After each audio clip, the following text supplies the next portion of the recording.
Today we're going to talk about, again, more compression. So the last two videos I put out were also over compression. We've already covered how to compress your drum bus and then also how to compress your bass. So now we're actually moving on to guitars, specifically acoustic guitars. It's a lot of fun just messing around with acoustics in general, but especially when it comes to compression, there's a lot of kind of intricacies with acoustic guitars specifically. So I'm not actually going to cover electric guitars at all because generally, they don't need to be compressed, which I talk about a little bit later in this training. Part of this series that I'm doing, I also created two different guides for you to help you out as you're moving forward in your journey of mixing systematically. So the first one is going to be an EQ guide, which gives you all of the basic understanding of where the areas of interest when you're EQing each and every single instrument. This is just a guideline, but it also gives you some tools that you can use to understand what's actually wrong with your instruments and your tracks as you're diving into EQing various instruments. And then the second guide is a guide on compression. This is basically a 101 guide on what compression is and how to use it effectively. It goes through the 4 styles of compression so that you can understand exactly what I'm talking about throughout this series. So make sure you pick up both of those guides. You can find the link right below this video, or you can go to mastering.dinosaurdogstudio.com. Welcome to our next installment of compressing instrument buses. This is going to be compressing acoustic guitar. We have a lot of acoustic in this song. Here it is.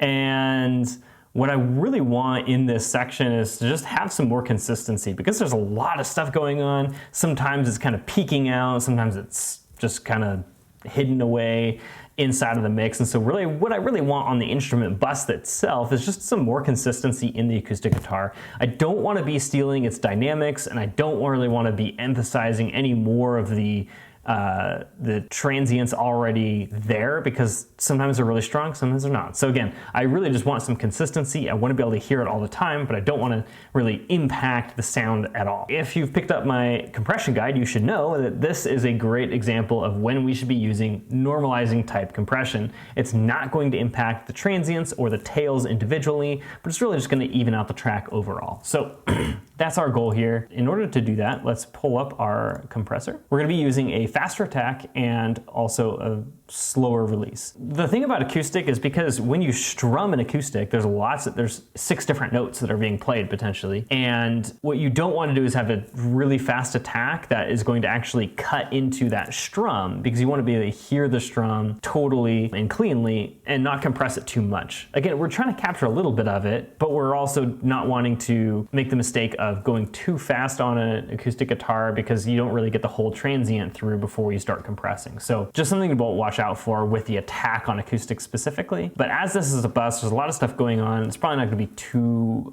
troublesome for us. Just, again, something to keep in mind as you're going forward. This compressor is just going to add a lot of glue to our acoustics overall inside of this, and we're going to be able to even out the entire bus in this one compressor. That acoustic is really just going to lay a good rhythmic foundation for the song, along with the drums and bass. Setting up our compressor, fast attack, fast release, as high as you can go on the ratio. Let's find the transients, and then we will start dialing in our normalizing type compression.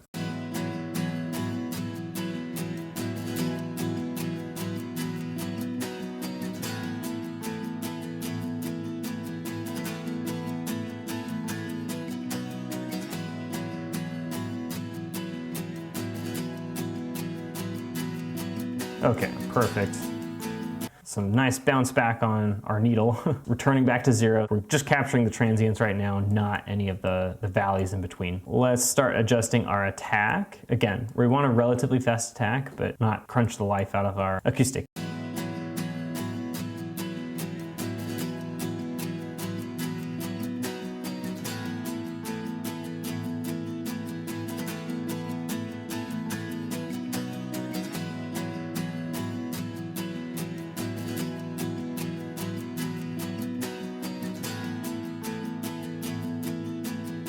Yeah, so if you can really tell, as I backed this attack off around 100 milliseconds, you could hear the full strum of the guitar, and then as I moved in, you could kind of feel the compression and hear the compression sneaking up on that transient. And that's really what I want, is I want to be able to feel the transient being compressed just a little bit. Because again, I'm not going to have a ton of gain reduction on this, so I want it to be compressed a little bit so it can be consistent with the rest of the tail. So right around kind of 30 milliseconds was right where I was feeling that. I'm going to do it again just so you can hear it clearly, but let's listen to the transient and just feel the actual strum of the guitar.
So you can't really hear that much difference between the before and after with the acoustic, but that's actually kind of intentional.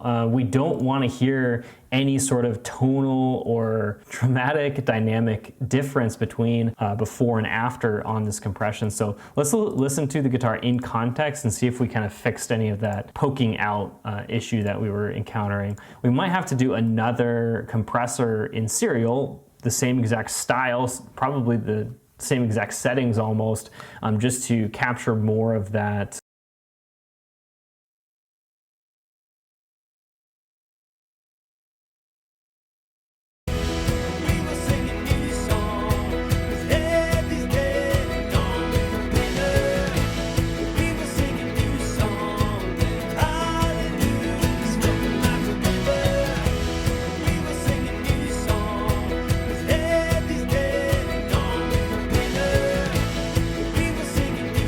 Yeah, so I actually think that that's pretty good. I don't really feel the need to add another compressor to it. If you needed to, feel free to just copy that same compressor down.